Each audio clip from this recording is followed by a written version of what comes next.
Akhir tahun ini, tepatnya bulan Desember tahun 2021, itu adalah masa-masa mendebarkan seluruh pioner yang ada di dunia ini ya. Para pengguna aplikasi Pi Network ya, sebutannya itu adalah pioner. Kenapa? Karena semua sama-sama mendapatkan info sebelumnya ya, bahwa fase ketiga itu adalah pada akhir tahun 2021. Sedangkan beberapa rekan-rekan masih ada yang belum melakukan syarat-syarat dalam melakukan KYC-nya ya. Ini tadi saya menemukan statement-statement yang bagus buat kita semua para pioner Indonesia. Tonton video ini sampai habis biar tidak gagal paham.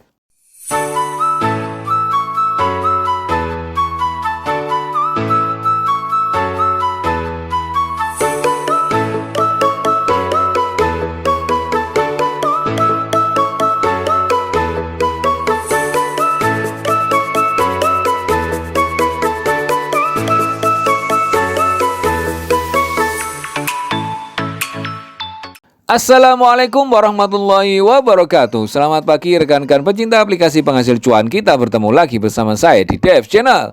Bagi Anda yang baru berkunjung di Dev Channel, jangan lupa like, subscribe, dan nyalakan loncengnya supaya Anda selalu mendapatkan info-info terupdate dari Dev Channel. Dan apabila channel ini juga bermanfaat buat rekanan Anda, para pecinta aplikasi penghasil cuan juga, tidak ada salahnya informasi ini Anda share kepada mereka supaya mereka juga mendapatkan info-info terupdate dari Dev Channel. Enaknya lagi, Anda tidak perlu repot-repot menjelaskan tentang aplikasi yang sedang kita bahas pada saat ini. Hari ini saya akan membahas tentang Pi Network ya, Pi Network. Ada kalimat yang justru memberikan semangat buat saya dari salah satu komen yang ada di konten video saya sebelumnya tentang bahas Pi Network ya, yaitu Pi lagi, Pi lagi. Gimana lagi, gimana lagi? Yo opo maneh, itu kalau dibahasakan bahasa Indonesia. Padahal maksudnya beliau pada saat itu ya bukan itu. Maksudnya itu kok bahas Pi lagi gitu ya. Seperti yang saya sampaikan di konten video saya yang lain tentang aplikasi yang lain. Namanya kita ini kalau diibaratkan, namanya kita ini suka bola, otomatis kita cari informasinya tentang bola. Kalau kita ini sukanya musik, otomatis kita carinya tentang musik. Nah, kalau kita ini sukanya aplikasi-aplikasi, ya yang jelas ya kita cari informasinya tentang aplikasi. Dan kalau kita memang pengguna aplikasi Pi Network, otomatis kita mencari info terupdate tentang aplikasi Pi Network. Ya, sesimpel itu. Sebelum saya bahas lebih lanjut, saya selalu mengingatkan kepada tim saya. Tim saya ya, kalau yang lain bukan tim saya, kalau dengar kalimat saya jangan tersinggung. Kalau saya promo pada tim saya itu simple bos. Dan saya juga menyampaikan kepada tim saya pun, tim saya yang biasanya ketemu dengan saya ini ya, yang bertatap muka dengan saya, yang ngobrol dengan saya tentang Pi Network dan aplikasi-aplikasi penghasil cuan yang lainnya. Terutama kita sekarang bahas Pi Network ya. Saya bilang ke mereka, mulai sejak awal dulu ya sampai sekarang. Tolong kalau promo kepada orang lain, calon pengguna aplikasi Pi Network ya, calon pioner, itu nggak usah dijanjikan yang enggak-enggak. Ya, nggak usah dijanjikan yang enggak-enggak. Ini termasuk untuk aplikasi yang lain, bos. Yang posisinya masih mining ya. Posisinya masih mining ini ya. Dan masih belum ada nilainya. Dan saya sampaikan kepada mereka bahwa harga Pi ini, nilainya Pi untuk saat ini 0. Sampai nanti pada saatnya nanti mainnet dan itu sudah nanti sudah listing segala macam. Nah, itu nanti dilihat nanti aja. Ya, itu hasilnya itu nanti. Maksud saya itu seperti itu ya. Nggak usah ngomongin harga Pi. Ini khusus tim saya loh ya. Kalau misalnya rekan-rekan ini misalnya di tim lain yang selalu ngomongin harga, itu ya bebas. Itu kan itu apa ya? Itu memang kebijakan masing-masing ya. Kebijakan leader masing-masing ya di tim Anda. Tapi kalau saya bilangnya kepada rekan-rekan semua yang tim saya langsung ya, nggak usah ngomongin harga dulu.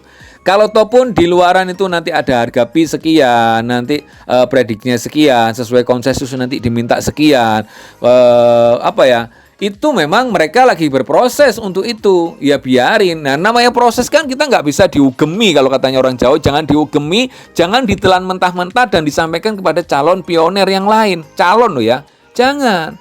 Nanti mereka rata-rata daftar cuman gara-gara itu aja kan ya nggak bener sih menurut saya, kurang pas lah. Ya, kalau masalah sekarang zamannya digital, bos, itu memang iya. Ini kita yang harus memberikan edukasi kepada seluruh calon pioner kita ya, yang kita memberikan promo, yang kita melakukan promo kepada mereka. Zamannya sudah zamannya internet, zamannya sudah zamannya ya seperti ini. Nah, kalau kita bercerita tentang Bitcoin, bercerita tentang yang lainnya untuk tambahan info kepada mereka, nah itu nggak jadi masalah. Tapi jangan bilang nanti harga pi, nanti mainnet, nanti langsung bisa beli mobil, langsung beli, nggak usah bos. Kalau saya gitu ya, kecuali kalau Anda guruan sama teman Anda sendiri, nggak jadi masalah. Ini ngomong yang serius ya, serius dalam promosi kepada calon pioner Indonesia. Begitu. Itu kalau saya dan tim saya loh ya. Nggak tahu lagi kalau Anda ya. Kalau saya tidak pernah menjanjikan apa-apa, termasuk harga pi pun saya sebutnya mesti harga pi berapa bang? 0. Loh, kok dipromokan ke saya bang? Kan masih 0, sekarang kan masih 0. Anda kan tanya sekarang. Nah, kalau kedepannya tanya harga berapa? Ya kita nggak tahu karena kita masih fase kedua. Kalau sudah fase ketiga, nah kita nggak tahu, sama-sama nggak tahu ya. Kayak gitu. Yang jelas kita sekarang berusaha, salah satu ikhtiar ya. Kita mining, ya, kita nambang, dan ini adalah membentuk komunitas yang luar biasa banget, ya. Masalah hasilnya seperti pekerjaan lah, seperti pekerjaan kita pada umumnya ya. Seperti bisnis pada umumnya. Kita ini biasanya cuma berusaha dan berdoa, hasilnya kita serahkan pada Yang Maha Kuasa. Gitu, bos. Wah, abang ini kan ngomong aplikasi, bang. Loh, ini kan salah satu ikhtiar. Kita ini jangan milah-milih ya. Ini nggak boleh ngomong gitu ya. Memang kayak gitu, bos. Aplikasi penghasil cuan ini salah satu ikhtiar kita. Dan kita tidak bisa menjamin bahwa proyek ini sukses atau tidak sukses. Nggak ada jaminan, bos. Nggak ada jaminan, tapi kalau dilihat dari prosesnya, kita bisa menilai menurut feeling kita. Dan kita bisa bermimpi, mimpi kan gratis bos. Dan ingat ya, semua hal di dunia ini manusia melakukan itu berawal dari mimpi. Atau mungkin sebutan dari teman-teman itu menghayal. Memang semua kayak gitu bos. Ya, nggak ada bayangan di kita, nggak ada benak di kita, atau mungkin kakek moyang kita dulu ya, bahwa besi itu bisa terbang. Kalau sekarang kita ngomong, iya bang itu ada ilmunya ini. Oh iya, sekarang karena kita sudah dibabarkan, sudah ada penemunya dan sudah ada. Kalau pada saat itu belum ada, enggak ada bos. Enggak ada. Bahkan zaman dulu enggak ada bayangan itu besi bisa jalan brrrr gitu. Semua bayangan kalau kita naik kendaraan itu yang dibayangkan adalah kendaraan adalah hewan, kuda, segala macam kayak gitu bos. Enggak ada. Bayangan motor segala macam nggak ada. Nah, seperti itu ya. Semua itu berawal dari mimpi ya, hayalan ya. Terus lampu juga kayak gitu ya, penerangan segala macam itu ya. Termasuk sekarang sudah zamannya kayak gini, bos. Ya, kripto. Kita lihat ke depannya kayak gimana. Oke ya. Itu intermezzo saya terlalu panjang ya. Oke ya. Tadi saya sempat baca-baca di kolom chat Pioner Indonesia ini. Ada yang menurut saya penting buat saya dan tim saya, dan mudah-mudahan ini juga penting buat Anda dan tim Anda ya, barangkali penting ya bisa di-share aja ya. Ini saya hanya berbagi informasi yang ada di sini, dan tadi nggak saya ambil semua sih, ada beberapa aja yang mungkin yang masih belum pernah saya ceritain ya di konten-konten video saya, sehingga saya screenshot. Ya, mudah-mudahan ini bermanfaat buat Anda semua, dan ini menjadi salah satu jawaban dari mungkin pertanyaan Anda, mungkin pertanyaan di tim Anda, gitu ya. Coba kita lihat. Nah ini saya sengaja saya screenshot semua. Soalnya kalau saya buka lagi di aplikasi Pi Network, saya buka di kolom chatnya, wih panjang memang percakapannya. Oke ya, kita lihat di sini ada salah satu statement. Saya nggak nge-screenshot pertanyaannya, tapi jawabannya sudah jelas ya, kira-kira pertanyaannya apa ya. Ini menurut saya ya. Untuk saat ini, yang berfungsi penuh hanya verifikasi nomor HP dan FB saja. Untuk verifikasi email masih dalam uji coba dan belum berfungsi penuh untuk login. Nah, ini jawaban buat rekan-rekan semua, nggak usah was-was. Seperti yang saya katakan beberapa hari yang lalu di konten video saya sebelumnya. Itu yang paling penting adalah salah satu nomor HP atau FB ya. Salah satu nomor HP atau FB Anda, kalau sudah terverifikasi ya sudah aman bos, berarti bos. Kalau Anda tidak bisa melakukan verifikasi HP karena sekarang ya, saya jawabnya karena sekarang. Kalau Anda pioner yang sudah senior, kemarin nggak melakukan itu, mohon maaf, ngomong kasarnya gini bos saya, itu kesalahan Anda sendiri sebenarnya. Pada saat ada informasi pertama, Anda tidak melakukan itu, menganggap itu remeh, nanti aja. Nah, kalau sudah kebetulan saat ini memang lagi, kalau menurut saya kredit ya, satu pintu dimasukin orang banyak, ibaratnya kayak gitu ya, bisa jadi gagal atau bisa jadi terpending atau kayak gimana, itu menurut saya lumrah. Atau justru ada salah satu provider yang tidak bisa sampai sekarang, ya itu wajar. Kalau yang kemarin-kemarin ya lancar jaya semua, bos. Pada saat informasi awal ini, bahkan saya pada saat daftar pertama sekitar bulan apa ya, lupa saya, Mei atau April ya, Mei kalau nggak salah, itu ada informasi verifikasi nomor handphone dan FB, langsung saya lakukan, bos. Seketika itu juga saya melakukan verifikasi nomor handphone, kayak gitu ya. Saya tidak melakukan verifikasi FB, jujur ya, saya tidak melakukan verifikasi FB karena tulisannya salah satu saja boleh. Dan ini jawabannya sama ya. Oke, kita lihat yang berikutnya. Bisa, tapi FB yang terkait harus dijaga agar tidak dihack atau dinonaktifkan sistem FB karena tidak ada pilihan untuk ganti FB yang terverifikasi. Ini ya. Salah satu yang saya tidak lakukan verifikasi FB itu ya, karena pinternya hacker ya, apapun hacker, namanya hacker ya, masih pinter ya, walaupun sudah verifikasi 2 langkah segala macam, itu hacker bisa nembus loh, bos, kalau niat nembus ya. Makanya saya jarang untuk verifikasi FB karena FB ini rentan. Kalau nomor handphone itu walaupun masih bisa terhack, kita masih bisa laporan ke provider ya. Bisa laporan ke provider kita nunjukkan KTP kita, paling tidak ada solusi. Ini kembali dari moderator yang bernama Sukardi 789. Verif email sekarang tunggu ada notif di beranda setelah klik petir. Saat ini sudah diluncurkan bertahap. Nah, ini yang saya sampaikan di konten video saya beberapa hari yang lalu. Kok tiba-tiba ada muncul notif verifikasi email? Berarti itu Anda diberikan kesempatan itu. Kalau arti dari ini loh ya. Tunggu ada notif di beranda setelah klik petir. Nah, tunggu ada notif. Jadi kalau memang Anda belum melakukan verifikasi email, Anda diberikan waktu itu. Dan Anda pun kalau sudah melakukan verifikasi email, Anda dikasih tanda itu. Tinggal Anda sudah terverifikasi emailnya atau belum. Itu ya rekan-rekan. Nah, misalnya ini, kayak gimana bang? Kayak ini, saya contohkan lagi nih. Saya tampilkan lagi. Ini pada saat itu, saya mau ngeklik petir. Terus saya klik petirnya. Setelah saya klik petir, saya ada arahan seperti ini. Nah, ya. Setelah saya klik petir, saya kan 24 jam sekali, sama lah seperti Anda.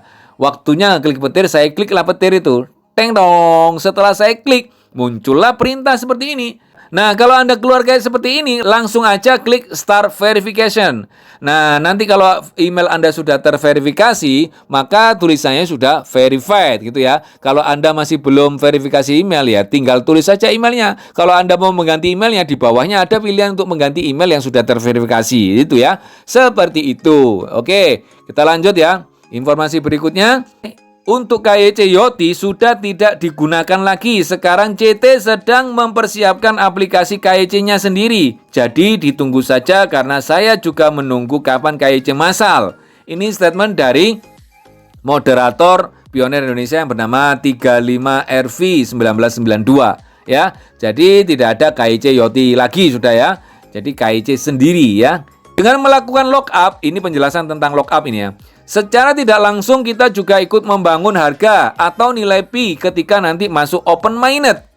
Itu yang kita sebut kontribusi terhadap Pi network. Lockup juga menjaga agar para paus tidak bisa meraup Pi dalam jumlah besar. Bisa dipahami ya ini ya. Oke ya. Tapi diingat, lockup tidak wajib. Sama halnya dengan menjalankan node. Jika tidak mau melakukan lockup, tidak apa. Tapi tidak bisa melakukan mining lagi. Seperti ini informasinya. Oke ya. Kita lanjut. Unverified BLN ini sama dengan saldo yang belum terverifikasi. Ini adalah hasil mining dan security circle kita. Ketika mereka lolos KYC, bonusnya baru masuk ke wallet kita. Kalau mereka nggak lolos KYC massal, ya berkurang jumlahnya. Begitu. Jadi seperti yang saya sampaikan di awal-awal dulu ya. Pokoknya kita ini yang hasil kita asli nanti ya pada saat lolos KYC. Makanya tim Anda itu Anda berikan edukasi juga, bos. Oke, selanjutnya ini ya. Belum ada yang tahu termasuk para mod, ya, para moderator maksudnya. Ketika waktunya KYC massal dimulai di beranda aplikasi pasti ada notifikasi. Jadi nantikan saja. Jadi di sini jelas bahwa untuk pelaksanaan KYC hanya core team yang tahu. Moderator sendiri nggak tahu, bos. Dan nanti kalau sudah pelaksanaan KYC ya, nanti akan muncul di aplikasi Pi Network kita. Oke ya, kita lanjut ya. Info dari core team langsung di room chat developer. Mereka akan berkreasi. Jangan khawatir, kami akan membuat antarmuka lebih mudah sehingga mereka membuat dompet mereka. Tetapi jika seseorang tidak membuat dompet, maka mereka tidak dapat menerima mainnet Pi sama sekali. Orang memerlukan dompet untuk mengakses Pi mereka. Nah, ini perhatikan bos. Anda wajib punya walletnya. Sudah bikin wallet? Belum? Kalau belum bikin wallet, di deskripsi video saya itu sudah ada tuh. Nah, ditonton ya tutorialnya. Itu ada tutorialnya itu. Saya siapkan ya, bikin wallet, verifikasi nomor handphone, verifikasi email, terus menampilkan menu transfer, ada semua itu ya. Silakan. Ini yang paling penting adalah wallet. Di sini sudah disampaikan. Selain verifikasi nomor handphone, di sini Anda wajib bikin wallet dan perasa sandinya wajib Anda simpan. Jangan sampai hilang, bos. Sebelum mainnet nanti ya. Jadi bikinnya sekarang, jangan pada saat mainnet itu ya. Kalau lock up itu bisa sekarang, bisa mainnet. Tapi kalau bisa dilakukan sekarang, ya sekarang aja lakukan. Tapi yang paling penting adalah wallet ini ya. Dan verifikasi nomor handphone atau FB. Verifikasi nomor handphone atau FB itu memang tidak ada hubungannya dengan KYC. Tapi itu ada hubungannya kalau handphone Anda hilang, handphone Anda ganti. Nah, Anda mau download aplikasi kalau nggak ada FB terverifikasi atau nomor handphone terverifikasi ya. Terus gimana mau loginnya, bos? Seperti itu ya. Oke, kita lanjut. Kesimpulannya, pioner wajib mempunyai walletnya Pi atau dompet Pi untuk bisa menikmati hasil menambang koin Pi. Setelah masuk fase ketiga, ini kan sudah OTW fase ketiga, bos. Buat pioners yang belum mempunyai wallet Pi, segera membuat wallet Pi. Ayo, disegerakan. Nah, ya udah, nonton videonya ini nanti aja. Oke, langsung buka deskripsi video. Nah, itu ya. Nah, di situ ada tutorial untuk membuat wallet itu. Nah, klik aja. Tonton itu aja dulu. Setelah itu nonton ini lagi. Oke ya, kita lanjut ya. Informasi yang berikutnya. Harap sabar menunggu kemunculan slot KYC baru, bukan 100 slot sebelumnya. Rekan-rekan jangan salah ya, jangan klik KYC yang 100 slot itu yang sudah habis itu. Itu hanya pada saat itu ibaratnya itu tes. Untuk per negara itu hanya 100 pioner ya. Dan akan mulai muncul di Pi Browser. Setiap pioner akhirnya akan mendapatkan KYC yang akan diluncurkan oleh core team. Oke, kita lanjut. Ini yang terakhir, ini yang saya sebut apakah benar. Nah, ini yang saya terakhir ya, buat kita semua. Sedikit informasi buat semua pioners, berhubung dalam proses uji coba KYC massal masih banyak terjadi bug sistem, KYC massal belum berjalan normal. Maka akan ada keterlambatan core team dalam meluncurkan KYC massal. Bingung semua ini nanti. Gak usah bingung lah bos, wajar aja, nyantai aja. Ini yang misalnya nggak suka aplikasi gitu semua, nggak jadi masalah ya. Ini kita baca kelanjutannya dulu ya. Jadi kami harap pioner selalu bersabar sampai semua proses berjalan lancar. Sedangkan jadwal diluncurkan mainnet sedang diusahakan sesuai jadwal oleh core team, yaitu di akhir tahun ini. Ini tahun 2021 loh bos ya. Di akhir tahun ini. Sekali lagi, lebih baik fokus klik tanda petir selagi masih ada kesempatan. Terima kasih banyak atas perhatiannya. Yang terakhir ini setuju. Selagi ada kesempatan untuk klik petir, kenapa kita bingung, bos? Nyantai wae ya. Ya, kalau rekan-rekan bacanya sekilas-kilas, biasanya berdampaknya cuma di sini, ya, berhentinya di sini aja ini ya. Akan ada keterlambatan core team dalam meluncurkan KYC massal, berhenti di situ, padahal ini adalah koma, bos, ya, koma. Jadi tetap semangat, wae. Gitu ya rekan-rekan informasi yang ada di kolom chat Pioner Indonesia, yang memang saya sengaja saya screenshot untuk statement atau jawaban yang diberikan oleh moderator Pioner Indonesia buat kita semua. Terutama buat tim kita yang semuanya repot ya. Rata-rata tim kita kan bekerja keras semua ya. Ada yang kerja kantoran, ada yang kerja apapun, itu nggak mungkin sempat baca ini ya. Ini saya kebetulan nyewantai banget, saya baca-baca. Terus ini biasanya saya share kepada tim supaya mereka juga mendapatkan info-info ini. Dan kalau ini memang Anda anggap penting buat Anda dan tim Anda, silakan share aja ke mereka supaya Anda juga nggak perlu repot-repot menjelaskan tentang perkembangan atau update info dari moderator Pioner Indonesia ini. Mudah-mudahan bermanfaat ya buat semuanya ya. Dan bagi Anda yang masih belum daftar Pi Network, bisa langsung buka deskripsi video saya ini, langsung klik link pendaftarannya, ikuti tutorial pendaftarannya, setelah itu langsung gaspol. Jangan lupa klik petirnya, dan jangan lupa promo kepada semua rekanan Anda juga. Begitu ya rekan-rekan, mudah-mudahan informasi ini bermanfaat buat semuanya. Mohon maaf kalau ada salah-salah kata dari saya yang paling becotot ini. Salam sehat dan sukses selalu. Salam cuan dan salam petir.